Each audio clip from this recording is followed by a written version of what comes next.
Well, that's the easiest engine pull I've ever done. Happy to help. Oh man, that is a well-bashed pan. This is not going to be a concourse restoration. We're not doing concourse restorations here, but what we are doing is taking a dream car and making it a reality, right? Yep. And that's what I think is cool about all this.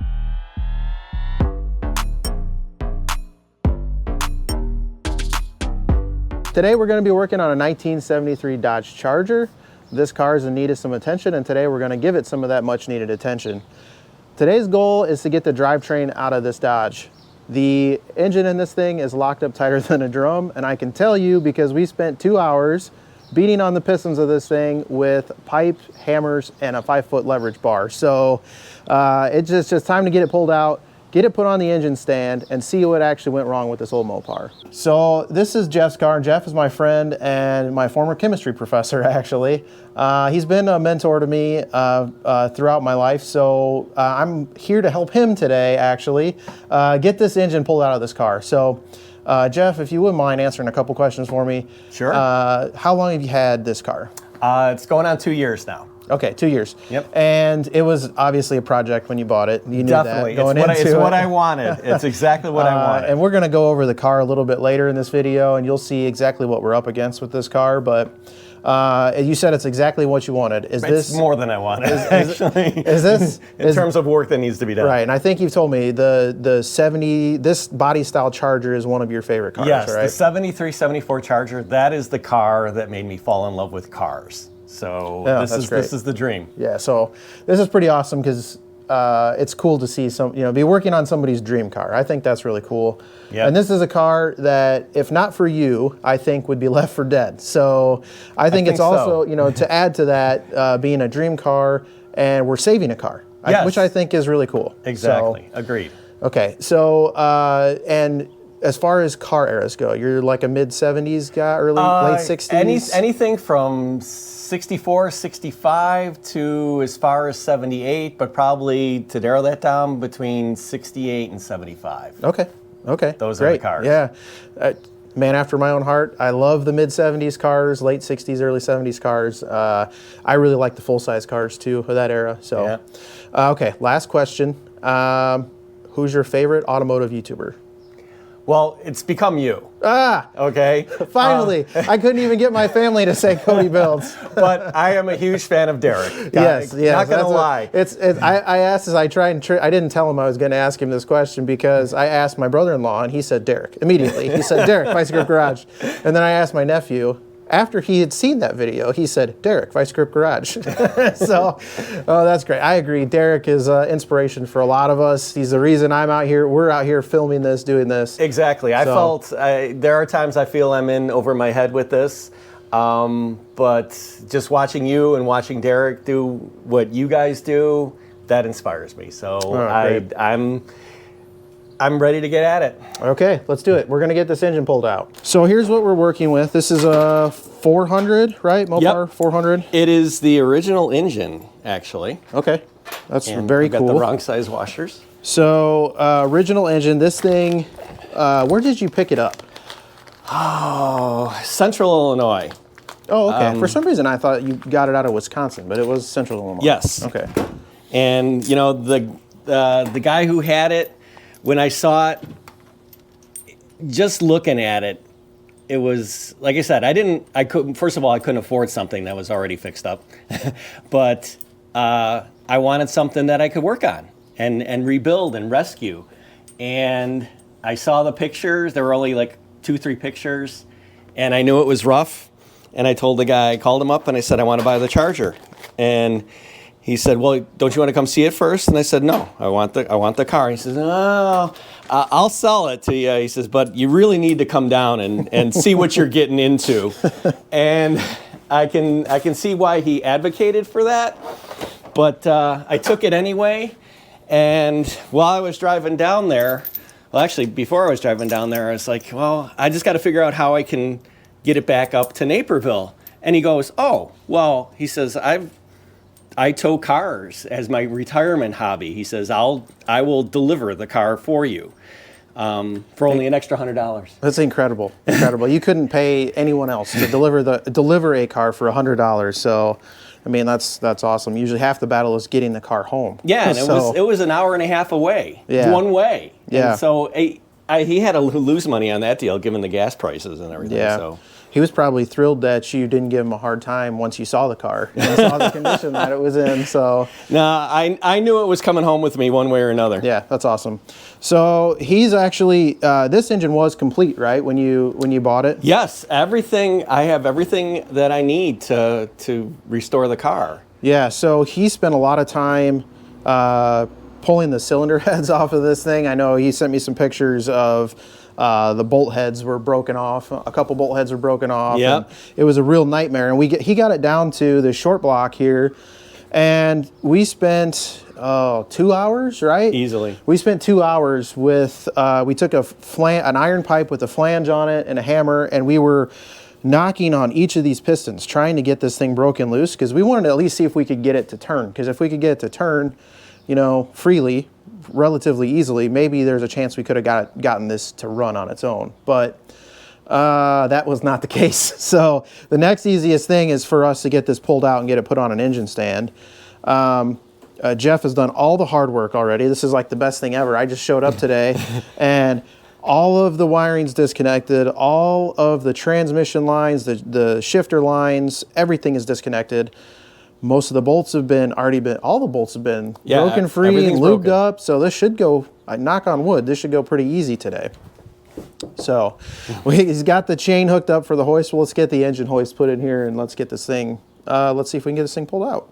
So do you have all this stuff from your derby days, or is this part of your dad's business? No, no, mostly from doing demolition derby stuff. Okay. Working on cars in general. My dad, when he was younger, was a car guy for sure. He was a big Pontiac guy. So I told you he had the Can-Am. Mm-hmm. He had a few Le Mans, Pontiac Le Mans, like the GTO clone type cars. And then when he got busy, he does construction. Mm-hmm. He had engine hoists and engine stands and all this stuff kind of laying around. And me being naturally curious about anything with an engine in it, ended up kind of just tinkering with all of his old tools. And then I had a friend get me into the demolition derby stuff when I was in high school, actually. Wow. He had a car he had a Ford, it was a Mercury Lynx. I remember those. Like an Escort, basically. And it wasn't running. He said, if you can run it, you can run it in the demo derby. So we went to the junkyard. I think it needed a timing set. We bought a timing set for it, brought it back, got it running, and then I was hooked on the demolition derby stuff after that. It was over. I didn't have a chance. Okay, let's break. I got this one loose to where if I can get a wrench on it. That one might not be yet. Can you move the bolt freely? No, I can't. Yeah, so this one, we'll have to get this one out first, I think. Okay. Then, you got a set of wrenches? Yep.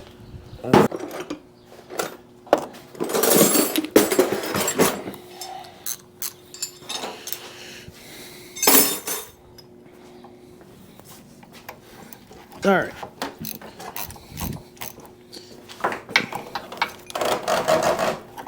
All right, one out.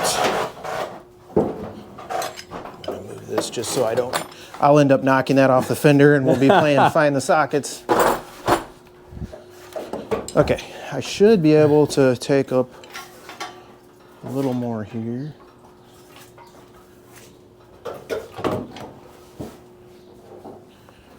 See if that, let me know if that loosened up. No. Yeah, Is it it did. loose? Okay. Actually, yeah. I should be able to get it out. Oh, you can get it out of my hand. Okay, Yeah. good.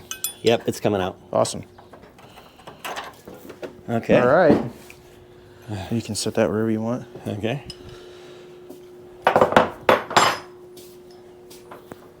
Okay, we've got the engine loose. Okay, so you've already got all the bolts out of this, or the nuts out. All of the it. nuts are off. You want to put a pump or two into that jack there? Okie doke.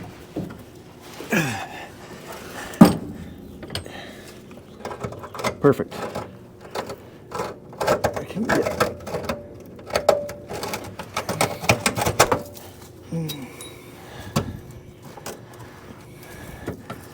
Okay. Can you get the bolt? Can you reach the bolt on that side? They're not coming out. I'm going to have to hit them. Let me get. You want to maybe put one more pump in the jack? Lift it up just a hair more if you can. That might give you enough. Oh, there we go. Yeah, they're not coming out though. Oh, okay. Watch your face. Oh, that helped. Yeah. Shouldn't be too much. Perfect. Okay. Okay. This should. A little crusty, but it should fall out. There we go. Okay. All right. You can go ahead and lower that jack.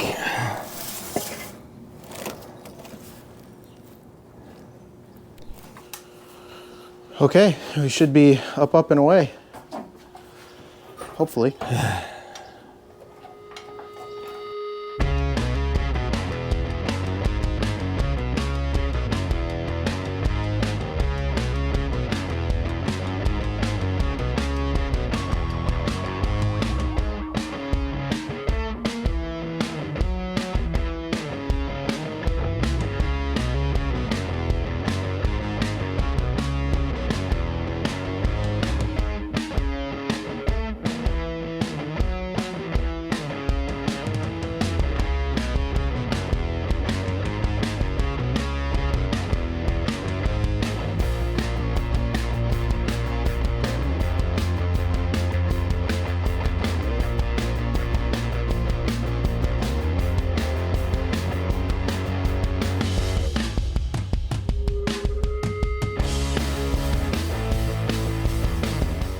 Well, that's the easiest engine pull I've ever done. Happy to help.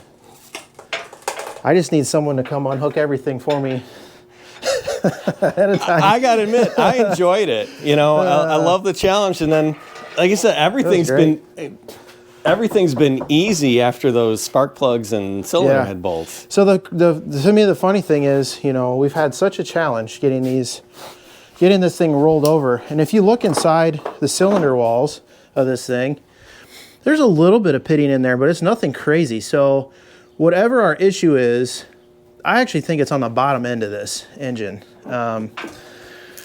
It doesn't look like, you know, I was expecting when you got the cylinder heads off of this to look like it had been sitting at the bottom of an ocean, and it really doesn't. So to me, maybe there was a bunch of water in the pan and everything rusted up on the bottom side, but we're not going to know until we get it all apart. So. Well, once we get the trans off and we lift this thing back up, you'll see the oil pan is quite caved in on the other side.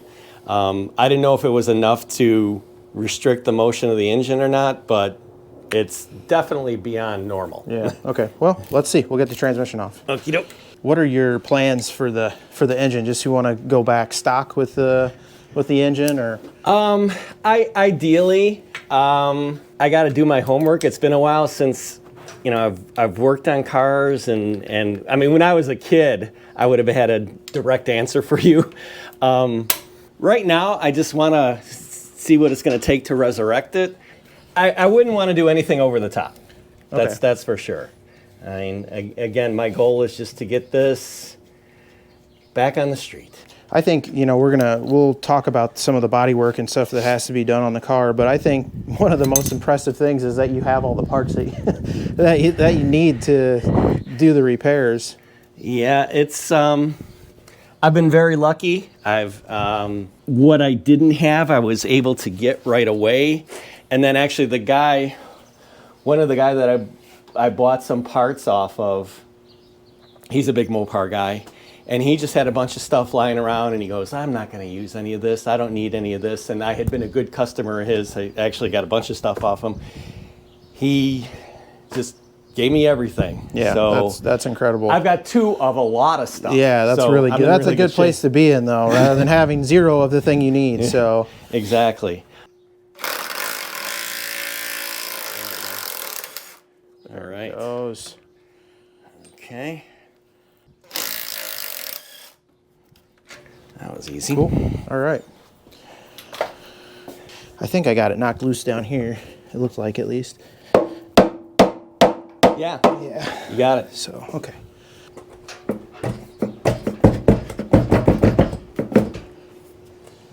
I can feel it's loose. Yep, it's definitely loose. Okay. So, I'm going to try raising it up just a little bit so I've got a little more working room. I just want to be careful not to drop the transmission. I think she's going. There she goes. Okay. oh, okay. You know, oh no, these are loose. Nope. So You can set the engine back down now okay. and just keep tension, like just keep some tension on the chain is all. Once the block's on the ground. Oh, yeah. There she goes. Slid right out. Yes. All right. Outstanding. So, next thing we need to do is get this torque converter off here, and that's going to be a little bit of a challenge because everything's locked up, but we need to get basically these bolts off of the torque converter. Gotcha. Well, let's get some deep creep on those. Good call. Yeah, they got the insulation in there. Oh no. What? This one is right on. Oh, that one's going to be really tough to get to. It's right up against the block. No kidding. Yeah. Okay. Like, it couldn't be in a worse spot. Nice. Yep. That's a good sign. It is. Okay, we're 2 for 2. I can't believe that fell right like in the exact worst possible spot. Should have known everything was going so smooth. That's right. You know, that's our hiccup for today. Okay, so you can see down here in this bottom one, the bolt head for this is right up against the block, and this engine is locked up. So we're not going to be able to get that bolt all the way out. But if we can get it broken loose, what we could do is remove the other 3, and then we can pull the... Did it go? I think so. We can get the other bolts removed Yes. completely, and then we can walk the torque converter back and keep that head tight against that front flange and just turn it out that way. That should work, actually. I'm thinking so. So all the other 3 are out. Okay, great. So, and this thing's moving already. So Okay, good. Good deal. So not as dire of a situation as forecasted. Crisis averted. I was more worried we weren't even going to be able to get a wrench on it. Just enough room. I think they Yeah. planned it that way. Those good old Mopar engineers. That's right. And I cannot get my fingers. No, well, you're going to have to turn that one all the way. Okay, this is the longest bolt of the 4. That's how that works. That's how that works.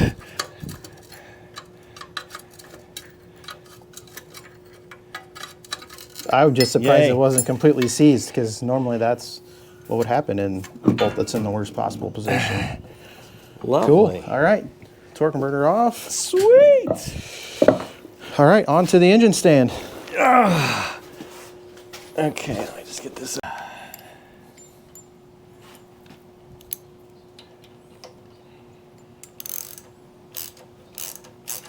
All right. Sweet.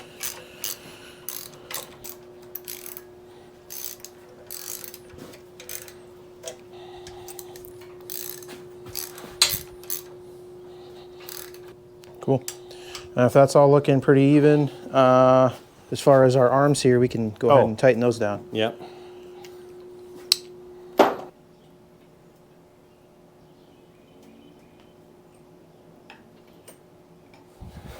Blows my mind. All right. Blows my mind.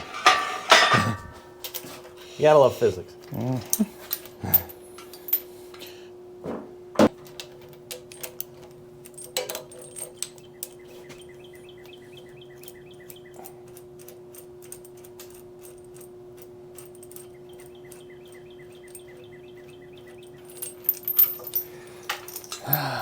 All right.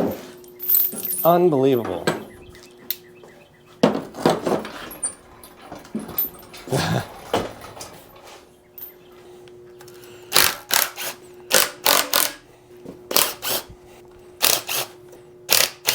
Oh man, that is a well bashed pan. You said it was beat in, and I kind of looked under there. I couldn't get a good look at it from the bottom of the car. That's pretty bad. There she goes.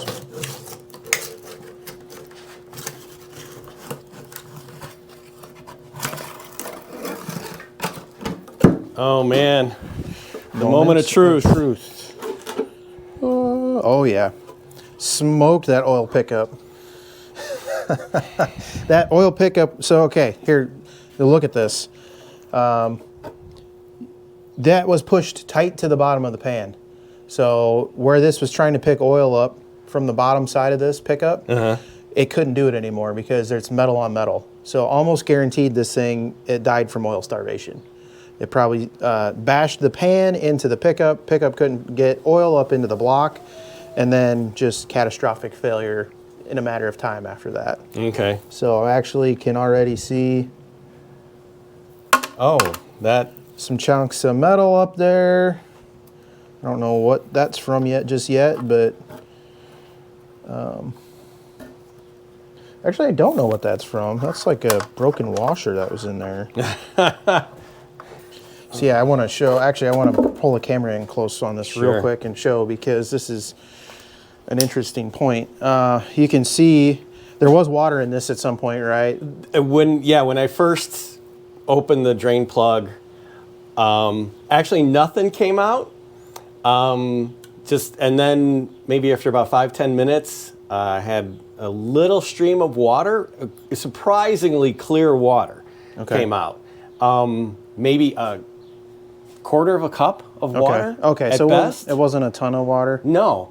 And then the weird thing, nothing else came out. And so I was tooling around the car, and about an hour later, I started hearing like water running. And I look underneath, and the oil just started pouring out. Huh, okay. So it looked like, I only say that because it looks like the backside of this pickup is rusted really badly. So water probably sat in the bottom of this pan.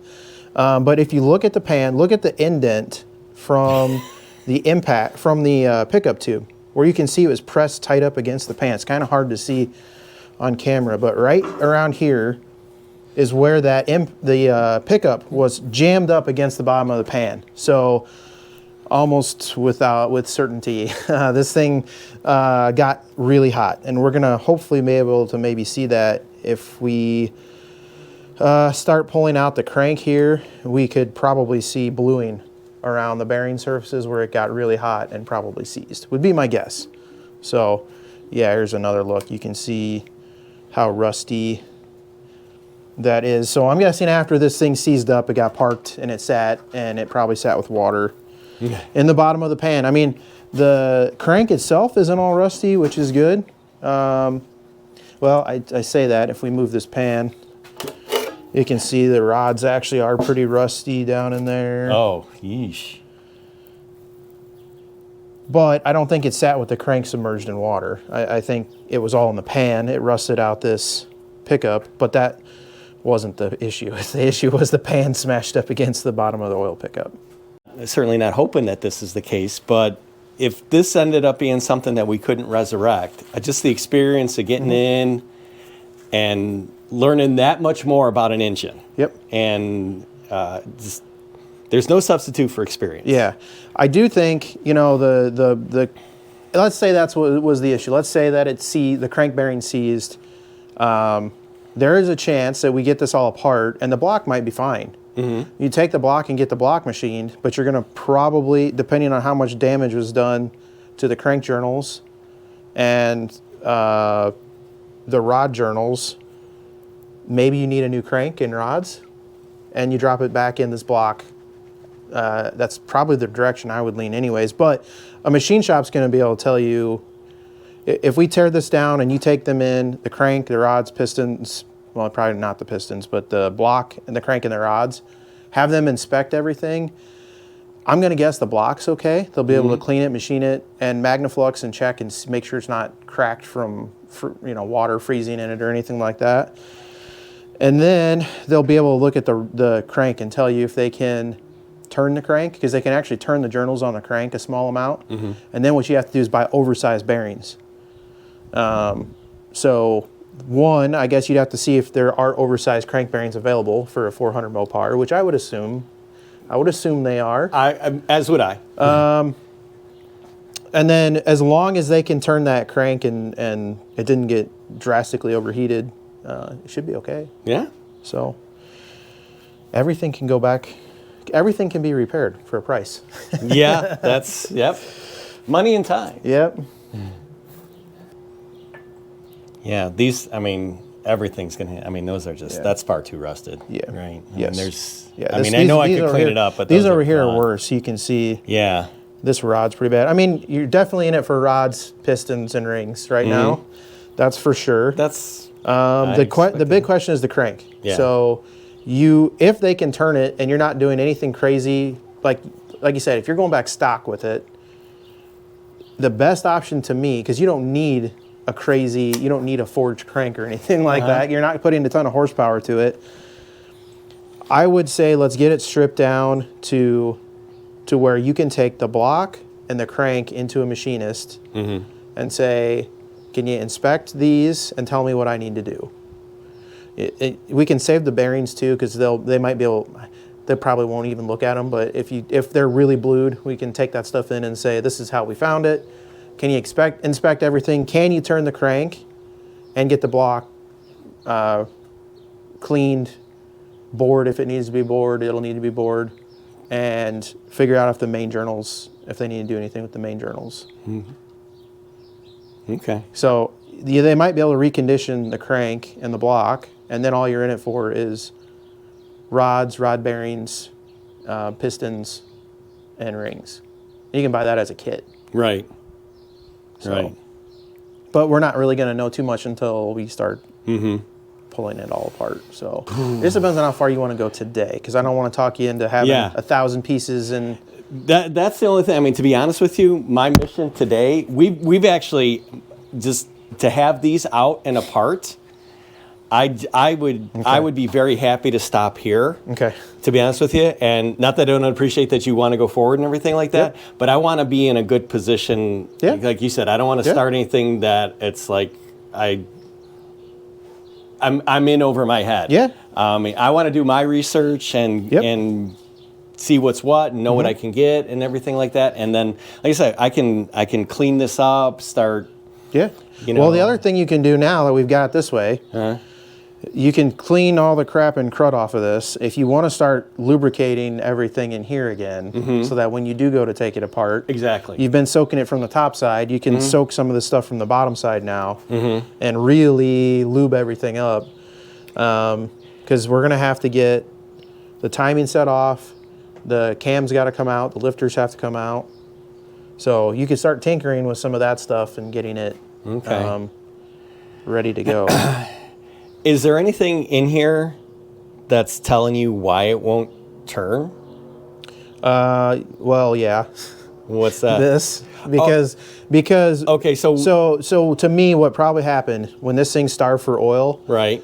do you know how the engine bearings work? Don't mean to. No, that's offense, do you know how like crank bearings work? No. So they are a little. Everyone kind of thinks that the crank rides on the bearing, and it doesn't. What it does is it rides on a thin film of oil between the bearing and the crank. Okay.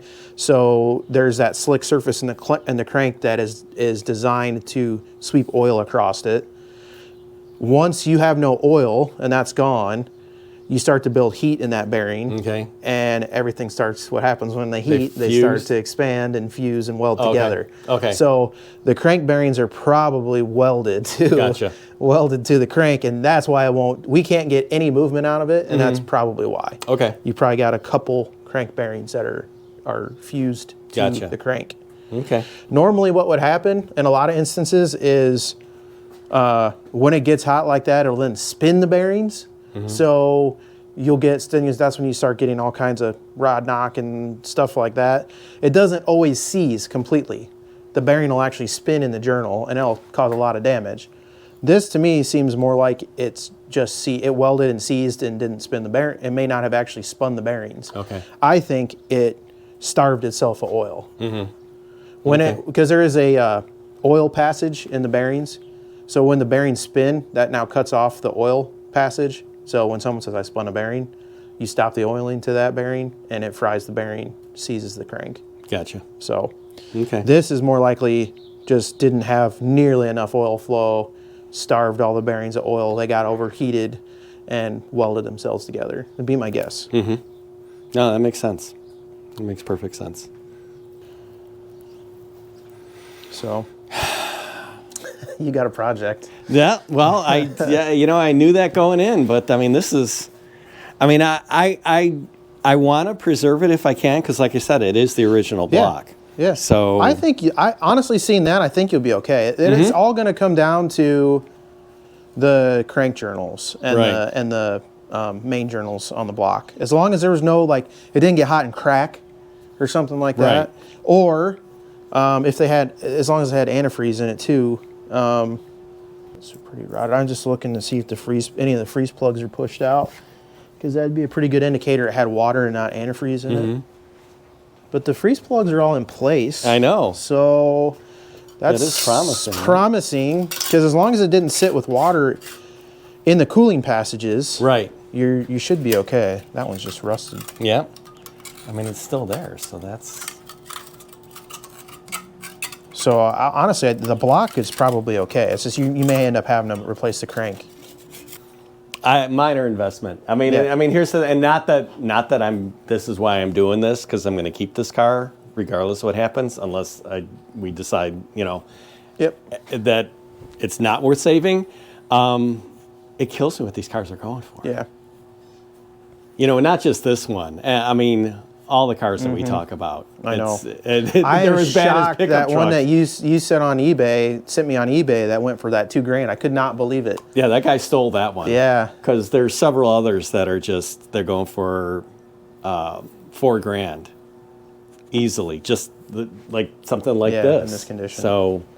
Yeah. Well, the other thing you may want to do, you can tinker with this and tear it up as far down, clean it up, tear it down as far as you want. But before you go invest money in that, we may want to make sure we can get all the body work and everything taken care of. At least the crashed structure. Rust can be fixed. Mm-hmm. I'm more worried about getting the crashed structure back to where it needs to be. Exactly. And so along those lines, something that I'd like to do is take you to my storage unit sometime and show you exactly what I have to fix this. I think you'll be blown away at how much I have. Yeah. All right, so now that we've got the engine out, we kind of identified what we think to be the major issue there. I want to talk a little bit about the rest of this project, because that's just a small piece of what this car is going to have done to it to be back to being a functional car. So let's come in here and take a look. Jeff's already started removing some of the old quarter and some of the damage that was done to this car. This car took a really hard hit in the door pillar. Actually, you can see on the inside here. Let me open this up. The door does open. You can see where the floor is buckled in there, and you can see just how much damage. You can see how not straight the rocker is. So there's a lot of collision repair that has to happen in this car, and you might be looking at this and be thinking, why? Why would you do this? Why would you take on this kind of project? But I think the thing is that Jeff was able to source all of the original body pieces for this. So he's got the frame structure from kind of the passenger floorboard all the way to the back of the car. So we can back half this car. He's got new quarter panels, new passenger side quarter, outer and inner, new passenger side rocker. So we're gonna go take a look at all that stuff. And then at some point down the road, we're gonna figure out how we're gonna back half this car and get it back on the road. So that's the plan. There's gonna be a lot of work that goes on over this. This is gonna be more of a long-term project, but the hope is to someday get this car back on the road. And I just think it's really cool. Like we talked about, that you're saving a car that most people would look at and say that's too big of a project. And like, I guess one of the things that I like talking about my channel is like, if I can do it, anyone can do it. And you know, you and I aren't professional mechanics. Nope. You know, we don't do this stuff for a living. We're both learning. We don't know how to do body work or collision repair for the most part. I've had a lot of experience with the demolition derby stuff and bending frames and working body panels and things like that. But for the most part, my experience is pretty limited. So, and it's not to make things nice again. So I think the important thing that I always stress is like, if you're willing to learn, anything's possible, one, and two is to have the right expectation, right? Like, I know that when I'm done with my truck, it's not going to be a, you know, SEMA quality, you know, it's not, we're not going to win awards with that truck. No, this is not going to be a concourse restoration. We're not doing concourse restorations here, but what we are doing is taking a dream car and making it a reality, right? Yeah. And that's what I think is cool about all this. So yeah. Big project. You guys will see this over time on my channel as we make progress on it. And Jeff's gonna obviously be tinkering on this thing in his own garage. So yeah, so let's go take a look at all the repair panels and see exactly what we've got to fix this car up. Sounds good. Holy moly, we found the holy grail of 70s Charger parts. Yeah. Wow, you got a lot in here. Okay, deck lid.